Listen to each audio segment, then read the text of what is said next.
السلام علیکم، میں ہوں doctor Hafsa Haider, homeo physician, اور آج کا ہمارا ٹاپک جو ہے وہ اگنیشیا کے بارے میں ہے۔ اگنیشیا ایک ہومیوپیتھی میڈیسن ہے اور جو خاص طور پر ان لوگوں کے لیے استعمال ہوتی ہے، خاص طور پر ان لیڈیز کے لیے استعمال ہوتی ہے جو ہسٹیریا جن کو ہوتا ہے یا ہسٹیریا کی جن کی کمپلینٹس ہوتی ہیں یا انہیں یہ سائن اینڈ سمٹم ہوتے ہیں جیسے ہسٹیریا ہو۔ وہ عورتیں بہت زیادہ روتی رہتی ہیں یا تو بہت زیادہ خوش ہوتی ہیں، یا تو وہ غصے کا اظہار کرتی ہیں یا تو وہ روٹھی رہتی ہیں، کبھی وہ اونچا اونچا چیختی ہیں اور کبھی وہ اونچا اونچا ہنستی ہیں۔ اگر اس طرح کے سائن اینڈ سمٹم آپ کو آ رہے ہیں تو آپ یقیناً ایگنیشیا کے پیشنٹ ہیں اور ایگنیشیا استعمال کرنی چاہیے۔ ایگنیشیا کی جو پیشنٹ ہوتی ہے وہ کسی کو اپنے قریب نہیں آنے دیتی ہیں اور وہ اکیلا رہنا پسند کرتی ہیں اور وہ کسی اور کو روم میں برداشت ہی نہیں کر پاتی ہیں۔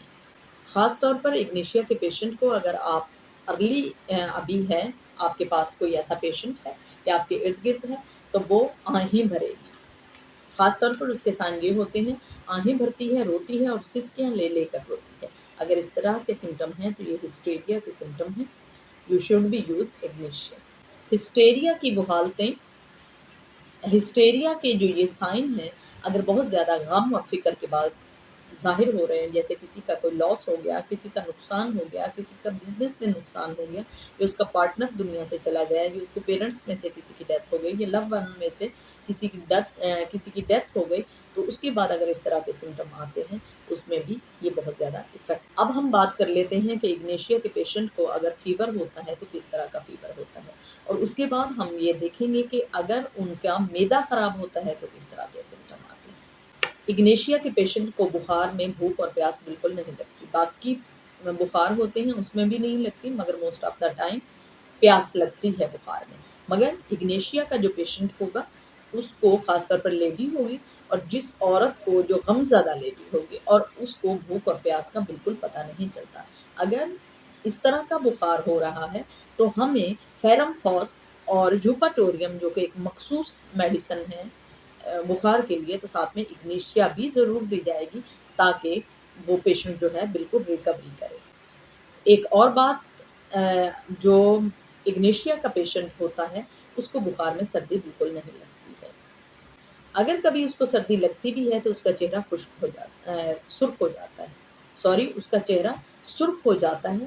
اگر پہلے تو اس کو سردی لگتی ہی نہیں ہے، اور اگر لگتی ہے تو پھر کیا ہوتا ہے، پھر اس کا چہرہ سرخ پڑ جاتا ہے۔ جو بہت زیادہ پرانے بخار ہوں وہ گریپ کی وجہ سے ہوتے ہیں، اگر وہ کنین دینے سے بھی ٹھیک نہ ہو رہے ہوں تو اگنیشیا دینے سے ٹھیک ہو جاتے ہیں۔ اگنیشیا کا پیشنٹ خاص طور پر کمبل لینا پسند نہیں کرتا جب اس کو بخار ہوتا ہے۔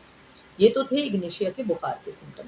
اب ہم آتے ہیں اس کے سٹمک پر، اگر مسائل آتے ہیں یا سٹمک ڈسٹرب ہوتا ہے تو اگنیشیا کے پیشنٹ کے کیا سائن اینڈ سمٹم۔ اگنیشیا کے پیشنٹ کو کھٹے ڈکار آتے ہیں اور پیٹ ایسا ہوتا ہے، بلوٹنگ اس کے سائن ہوتے ہیں، ایسے لگتا ہے کہ پیٹ ان کا پھٹ رہا ہے۔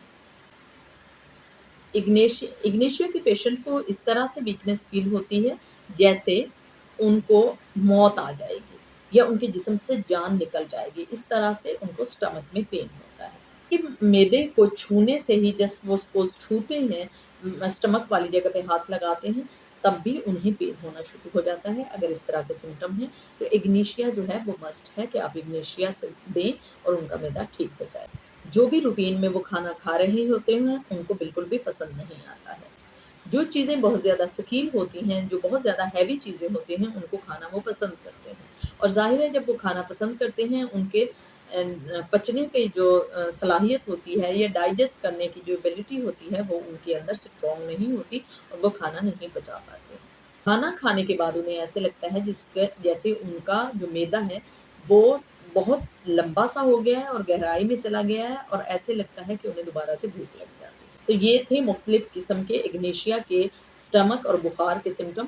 میں ان اسٹوڈنٹ کو بتا رہی ہوں جو سیکنڈ ایئر کے اسٹوڈنٹ ہیں، خاص طور پر ہومیوپیتھی کے، کیونکہ اگر آپ کو اگنیشیا کا پیشنٹ ہے اور وہ بار بار بخار اس کو ہو رہا ہے مگر آپ اس کو میڈیسن دے کر تھک چکے ہیں اور اسے آرام نہیں لگ رہا، تو یقیناً آپ اس کی ہسٹری میں جائیں گے اور اس سے پوچھیں گے، اگر وہ